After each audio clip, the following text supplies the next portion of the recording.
A paz do Senhor, irmãos e irmãs, uma boa noite, que o Senhor abençoe esse momento que nós teremos hoje.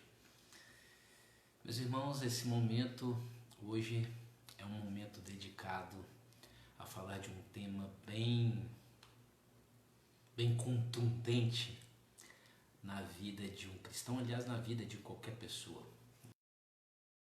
Nós hoje vamos falar aqui. Parece que um dos meus aparelhos ainda não se conectou. Exatamente o do YouTube. Só mais um instante, pessoal.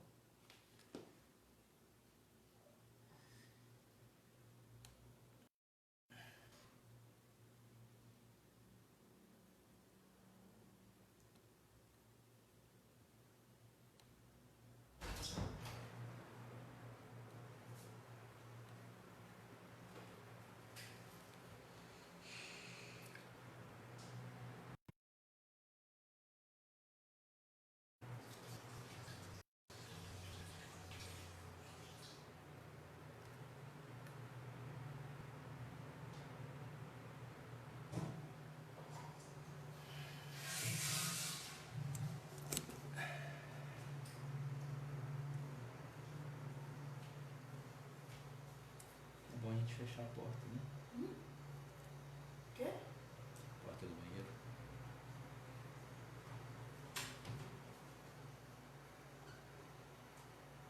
Tá fazendo live? É. Agora?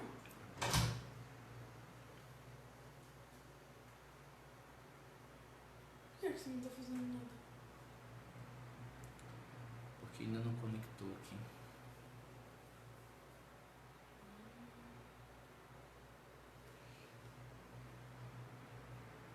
Só um instante, pessoal. Um problema técnico.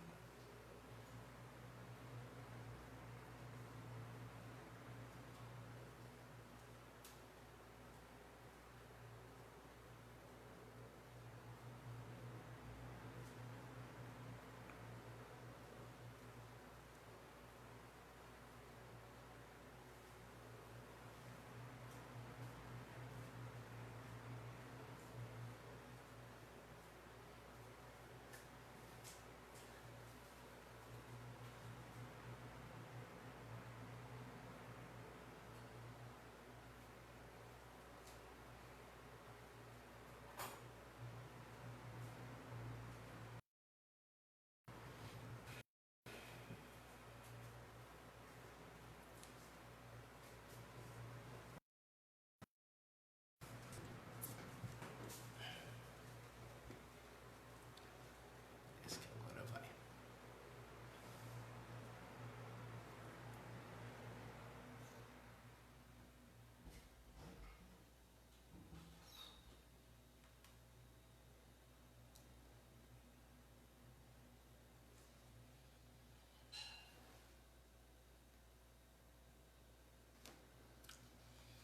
Bom, vamos começar.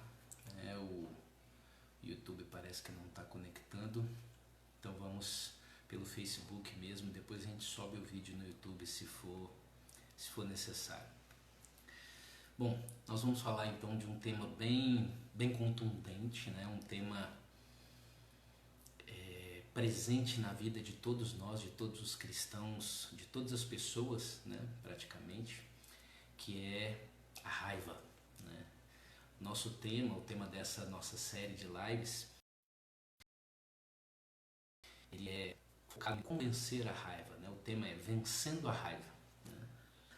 A raiva é tudo aquilo que nos corrói, né? Acaba com o meu dia, acaba com o seu dia, acaba com o dia de todo mundo, né? A raiva nos tira do sério, a raiva nos coloca mal-humorados, emburrados, nos coloca com ódio no coração, né? A gente guarda ofensas no nosso coração e aí prejudica toda a nossa alma e todo o domínio do Espírito sobre nós, né? A raiva ela emana do fundo da nossa carne, né? O fundo do nosso pecado, das nossas marcas do mundo, né? Em Provérbios capítulo 30, versículo 33, aqui pela versão NVI, né, nós temos um trecho falando assim: assim como o leite produz manteiga, e assim como torcer o nariz produz sangue, também suscitar a raiva produz contenda. Né? Contenda são brigas, discussões, né, sem fim. Né? Então, toda vez que a gente incita a raiva, a gente vai sempre brigar com alguém, a gente vai sempre descontar em alguém. Né? E quem que consegue dormir com raiva? Quem consegue ficar em paz com raiva? Né? É uma situação muito incômoda, a gente fica atribulado, a gente fica ansioso, nervoso, a gente fica inquieto, né? O nosso coração fica palpitando, a nossa mente fica pensando uma série de coisas maldosas e a gente não consegue sequer dormir. Né? Nós perdemos tempo, nós perdemos sono, nós perdemos vida. Né? Enquanto a raiva não é resolvida, nós perdemos tempo, sono e vida. Né? Em Eclesiastes capítulo 7, versículo 9, nós temos uma chamada importante sobre isso. Não permita que a ira domine depressa o seu espírito, pois a ira se aloja no íntimo dos tolos. E qual é a melhor solução para a raiva? Aí você poderia pensar, a melhor solução para a raiva é eu focar em outra coisa. Também. A melhor solução para a raiva é eu fugir das discussões, fugir de me chocar com alguma coisa que eu não goste ou que me tira do sério. Né? Tirar do sério é exatamente você se irar, ficar com raiva. Também. Mas o que realmente é a melhor solução para a raiva? A melhor solução para a raiva é o perdão. Isso. É o perdão. É você se perdoar, você se sentir perdoado por Deus. Quando você entrega todas as suas falhas, todos os seus maus caminhos, todos os seus erros nos braços do Senhor. Né? Quando você se entrega completamente ao Senhor e você perdoar o seu irmão. Não espere que ele lhe peça perdão. Perdoe-o. Como assim, pastor? Como eu vou perdoar alguém que não me pede perdão? Simples. Quando você espera que alguém lhe peça perdão, é porque você está ofendido. O seu coração foi ofendido por alguém. Então não espere a pessoa te perdoar. Perdoe a pessoa sem ela te pedir. Não espere a pessoa te pedir perdão. Perdoe a pessoa sem ela pedir. Isso.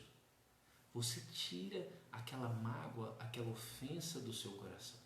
Quando você faz isso, seu coração fica leve. Aquele peso que te puxava, que te deixava com raiva, que te deixava amargurado, que te punha para baixo, aquilo some.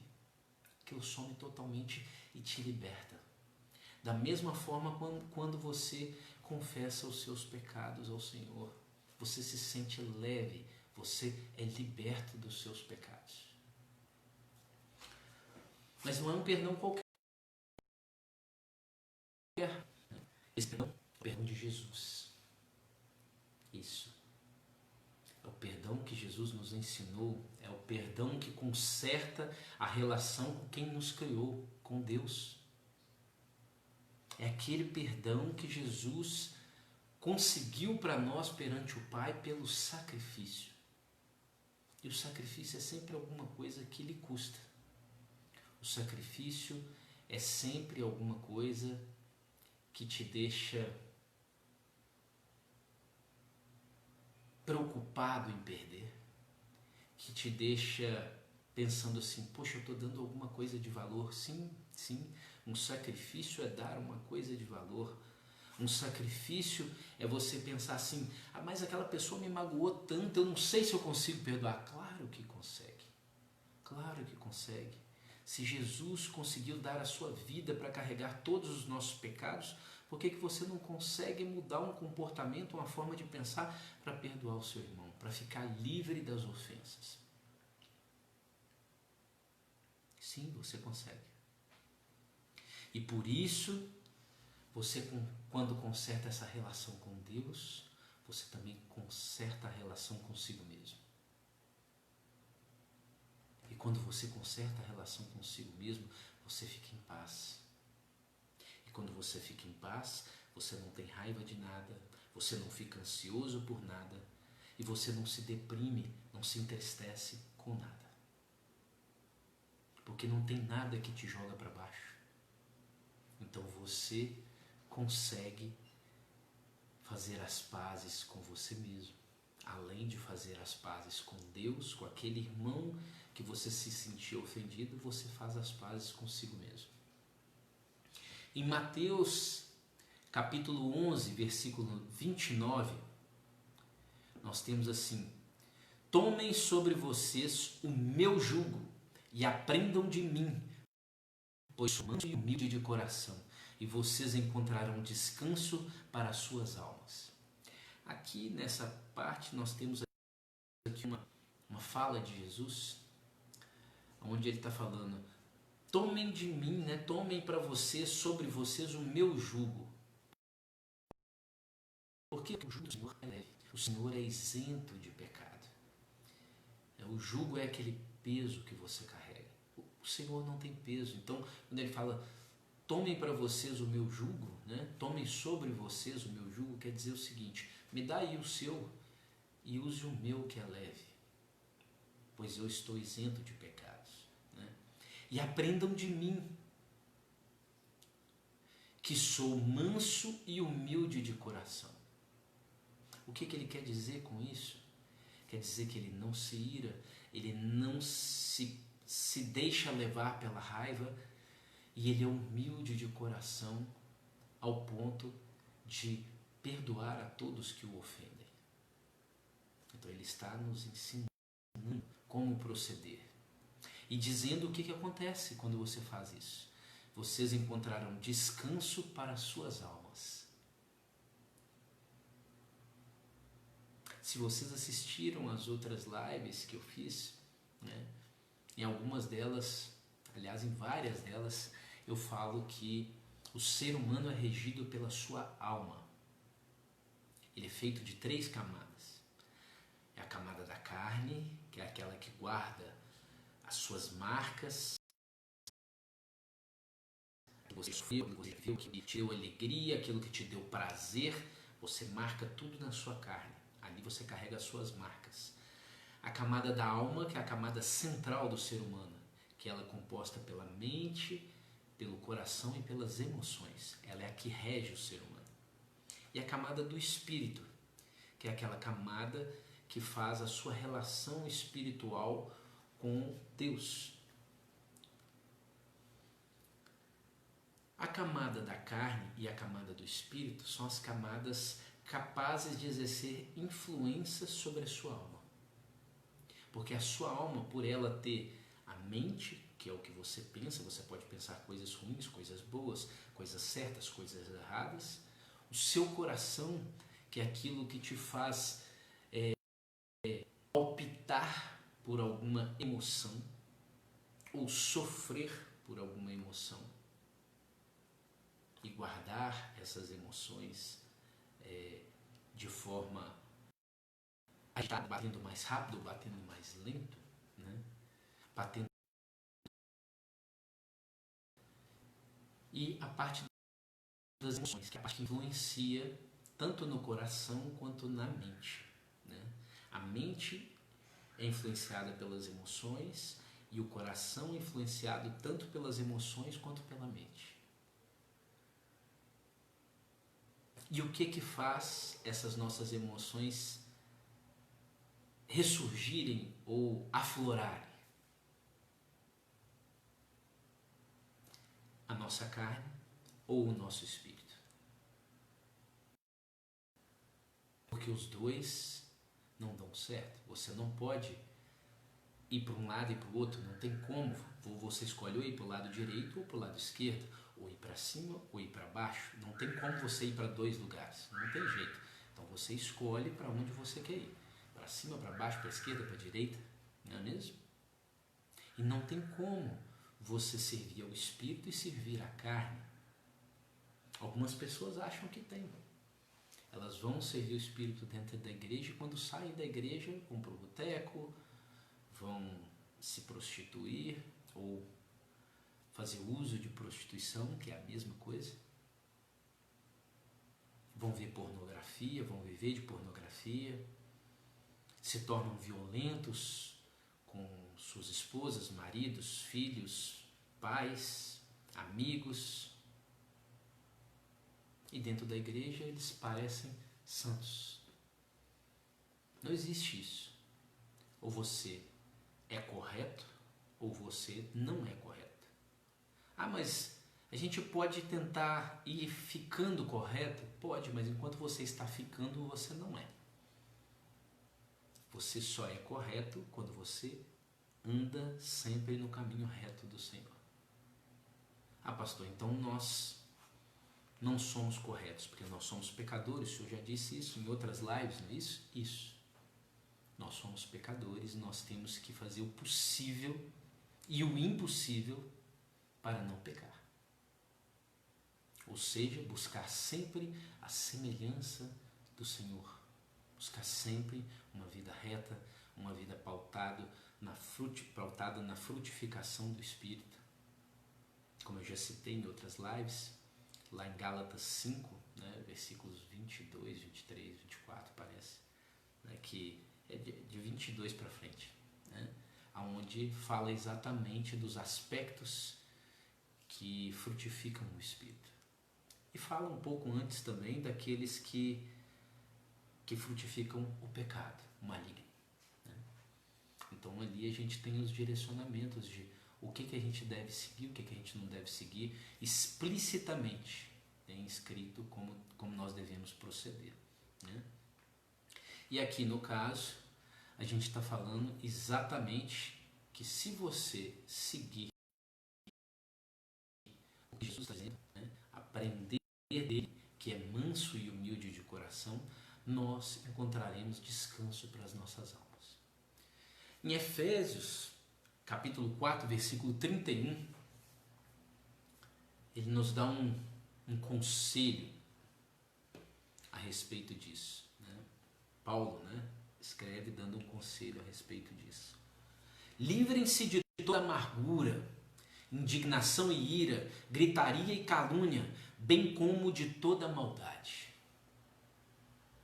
Quando ele ensina isso que ele está ensinando, e quando a gente se livra de tudo isso, a gente se livra da raiva. A gente se livra de um dos piores princípios da nossa carne, que é a raiva. A raiva nos descontrola, ela nos deixa fora de nós mesmos. A gente se excede quando está com raiva. Quando a gente se ira, a gente perde o controle emocional. E não tem ninguém que se ire e que não se arrependa depois do que fez. Então aqui ele dá exatamente o que a gente deve procurar fazer, né? Livrar de toda amargura, de toda indignação e ira, da gritaria e calúnia, bem como de toda maldade, para que a gente não tenha raiva em nosso coração. Para que a gente não estimule raiva em nosso Deus. Perdoado, então, eu consigo olhar para o mundo, consigo olhar para o outro, eu consigo olhar os olhos verdadeiramente abertos, né, com os olhos verdadeiramente abertos, e consigo enxergar realmente o que vale a pena. Eu consigo enxergar o meu irmão exatamente como Jesus, como o próprio Pai o enxerga. Eu consigo enxergar somente as coisas boas nele.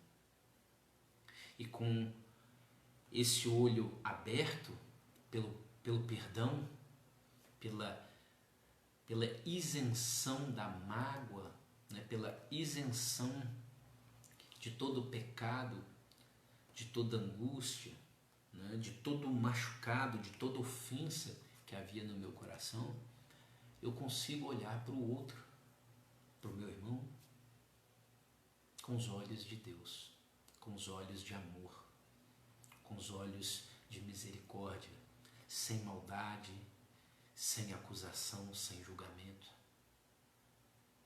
E consigo ver o que tem de bom nele.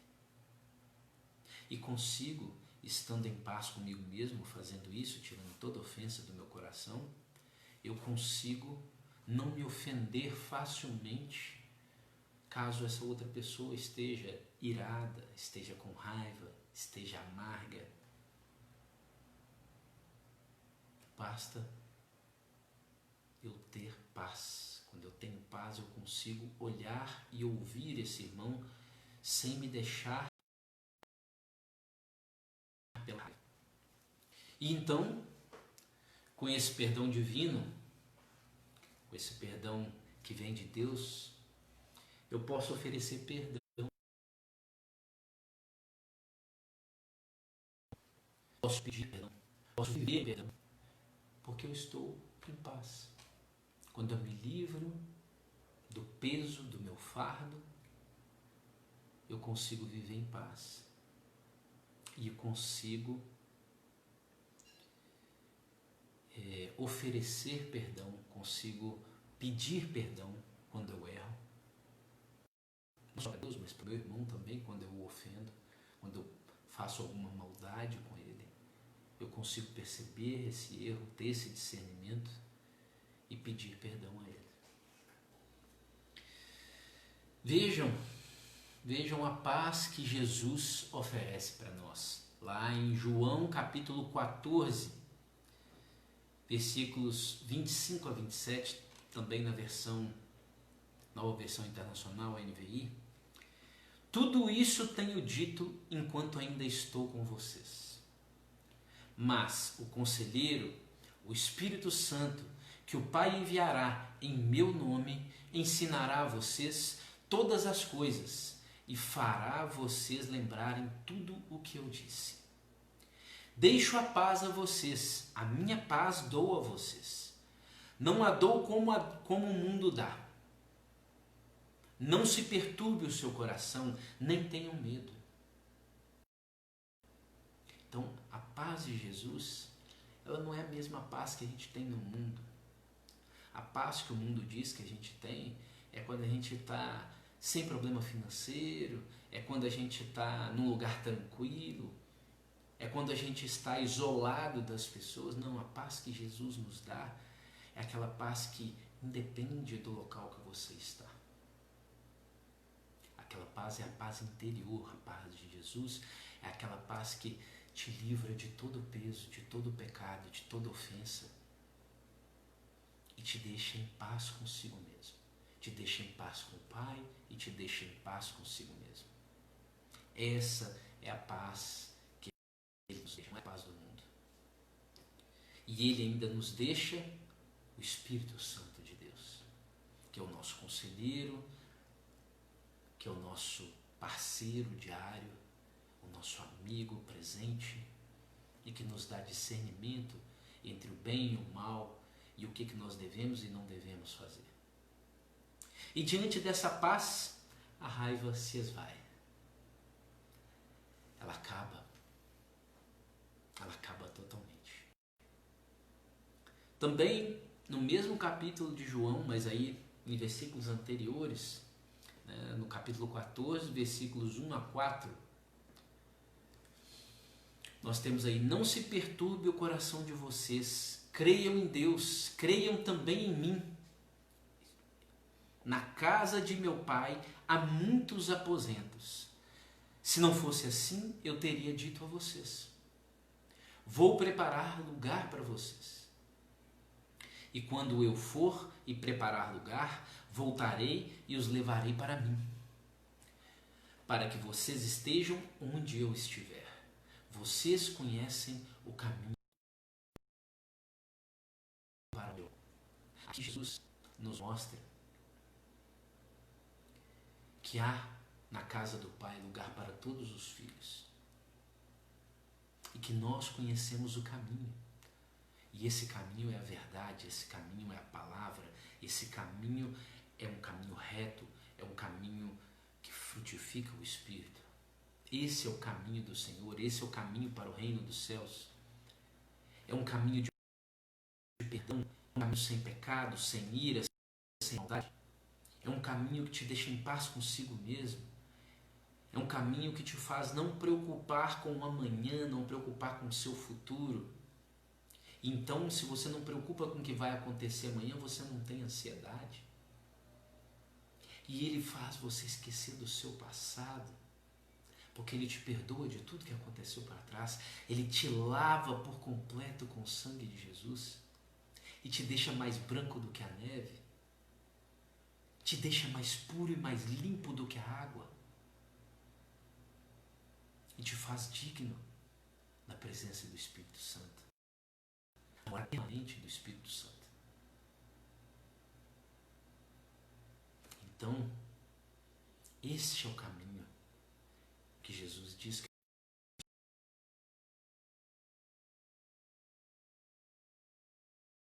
nós conhecemos. Porque ele deixou esse ensinamento para nós. E nós fôssemos enxergados na vida, fôssemos aceitos novamente na família divina, na família espiritual, como filhos que fomos criados. Então, por isso ele diz, vocês conhecem o caminho para onde eu vou. Então, vocês conhecem o caminho para a casa do Pai, vocês conhecem o caminho de volta ao reino dos céus, que foi de onde nós viemos. Em Provérbios, capítulo 15, versículo 1, tem assim, a resposta calma desvia a fúria, mas a palavra ríspida desperta a ira. Aqui, lá no Antigo Testamento,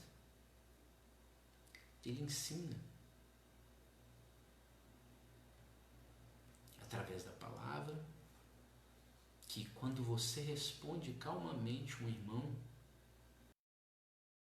quando você está nervoso, furioso, você desvia a fúria de você, porque você não a aceita. Você não aceita a provocação. E a palavra ríspida que você devolveria para ele despertaria a ira nele e em você também. Por quê? Porque toda semente dá fruto. Se a semente é ruim, o fruto é ruim. Se a semente é boa, o fruto é bom. Você escolhe o que semeia, mas colhe o que plantou. Não tem como você plantar uma semente ruim e esperar receber alguma coisa boa. Isso não existe. Se você plantou uma semente ruim, você receberá um fruto ruim. E dentro desse fruto vem mais sementes ruins. O fruto você vai colher de qualquer forma. Você escolhe o que semear. Aqui está dizendo exatamente isso. A resposta calma desvia a fúria, mas a palavra ríspida desperta a ira. Então depende do que você planta, você colhe. Nesse momento, meus irmãos, a gente encerra essa primeira live falando sobre raiva, dando para vocês algumas pequenas dicas. No decorrer das lives nós vamos aprofundar um pouco mais nesse tema, aprofundar um pouco mais na palavra, dando caminhos mais específicos para vocês sobre como controlar a sua raiva, como evitar a ira, como evitar provocações. Dentro da palavra do Senhor a gente vai estudar a respeito disso. Nesse primeiro dia eu gostaria de fazer uma oração por todos vocês e por mim também. A raiva é uma coisa que permeia todos nós. Tanto que se vocês forem lá em Gálatas 5 que eu citei, no do Espírito, ele explica claramente a frutificação do Espírito, e o mais complexo, ou o último que ele cita, o último aspecto, é o domínio próprio. O domínio próprio é exatamente o que faz com que nós permaneçamos no caminho do Senhor e evitemos a ira, evitemos a raiva. Esse é o mais difícil de conquistar. É você conseguir o domínio sobre a sua carne, sobre aquilo que vem como um vulcão de dentro de você, que é a raiva. Então eu gostaria de orar nesse momento para que todos nós tivéssemos domínio próprio sobre nós mesmos. Meu Senhor, meu Pai, tira a raiva do meu coração, Senhor, e preencha a minha vida com a paz que só Jesus pode dar, Senhor. Faz assim com todos os meus irmãos, Senhor. Enche o coração de cada um com a paz do Senhor. Retira toda a raiva do coração deles, Senhor, e preencha a vida de cada um com a paz que somente Jesus pode dar. Eu lhe peço, Senhor, em nome de Jesus. Amém. Irmãos, uma boa noite para vocês. A paz do Senhor, que sempre abençoe o sonho de vocês, abençoe o despertar, lhes dê um sábado excepcional, um fim de semana excepcional, e abençoe a família de vocês e o lar de vocês. A paz do Senhor e uma boa noite.